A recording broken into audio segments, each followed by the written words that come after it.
سنت موقدہ اور غیر موقدہ میں کیا فرق ہے؟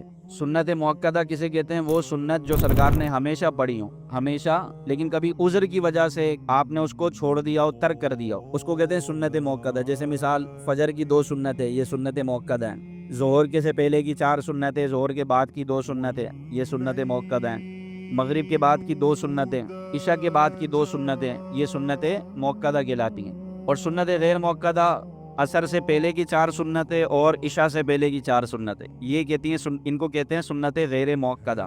سنت غیر موقدہ کیا ہے؟ سرکار نے کبھی پڑھی، کبھی ترک فرمائی، کبھی چھوڑ دیں، ان پر پابندی نہیں فرمائی۔ اب ان کو پڑھنے کا طریقہ تھوڑا سا ڈیفرنٹ ہے، تھوڑا بہت فرق ہے۔ مثال کے طور پہ آپ ظہر کی 4 سنتیں پڑھ رہے ہیں جو کہ سنت موقدہ ہیں، ظہر کی 4 سنتیں پڑھ رہے ہیں، تو اب ظہر کی جو 4 سنتیں یہ سنت موقدہ ہیں۔ اس کا طریقہ یہ ہے کہ جب آپ نماز شروع کریں گے تو اسی طرح پڑھیں گے جس طرح پڑھتے ہیں، سورہ فاتحہ، ثنا، پھر تعوذ، تسمیہ، سورہ فاتحہ، پھر سورت پہلی رکعت میں، دوسری رکعت میں سورہ فاتحہ، پھر سورت، دوسری رکعت میں بیٹھیں گے تشہد پڑھیں گے۔ تو تشہد عبدہ و رسولہ تک پڑھنا ہے۔ تشہد میں جب پہلے قاعدے میں جب ہم بیٹھتے ہیں، دوسری رکعت کے آخر میں جب بیٹھتے ہیں، تو ہم نے صرف تشہد عبدہ و رسولہ تک پڑھنا ہے، اور پھر تیسری رکعت کے لیے کھڑے ہو جائیں، یہ واجب ہے۔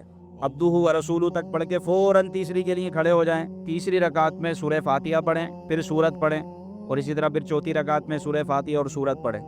یہ ہے سنت موقدہ۔ اور سنت غیر موقدہ جیسے عصر کی 4 رکعتیں، عصر کی پہلے کی 4 سنتیں، ان میں یہ ہے کہ آپ جس طرح پہلی رکعت میں سب سے پہلے تکبیر کہنے کے بعد کیا پڑھتے ہیں؟ ثنا، تو اسی طرح تیسری رکعت میں بھی ثنا پڑھیں گے، سبحانک اللہم و بحمدک۔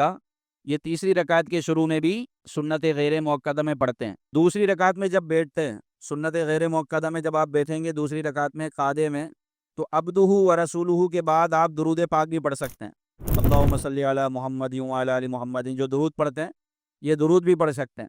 تو درود پڑھنے کے بعد کھڑے ہوں گے تیسری رکعت کے لیے۔ اب تیسری رکعت میں سنت غیر موقدہ میں ثنا بھی پڑھ سکتے ہیں، پھر ثنا پڑھیں، پھر تعوذ، تسمیہ یعنی اعوذ باللہ، بسم اللہ، اور پھر الحمدللہ رب العالمین، سورہ فاتحہ اور سورت ملا، اور اس طرح نماز مکمل ہوگی۔ تو بس یہ 2 فرق ہے کہ سنت موقدہ میں تشہد کے بعد فوراً کھڑے ہو جانا ہے اور تیسری رکعت میں ثنا نہیں پڑھنی، جبکہ سنت غیر موقدہ میں تشہد کے بعد عبدہ و رسولہ کے بعد درود پاک بھی پڑھنا ہے، اور جب تیسری رکعت کے لیے کھڑے ہوں گے تو پھر تیسری رکعت میں ثنا بھی پڑھی جائے گی۔ بس یہ 2 فرق ہیں سنت موقدہ اور غیر موقدہ میں۔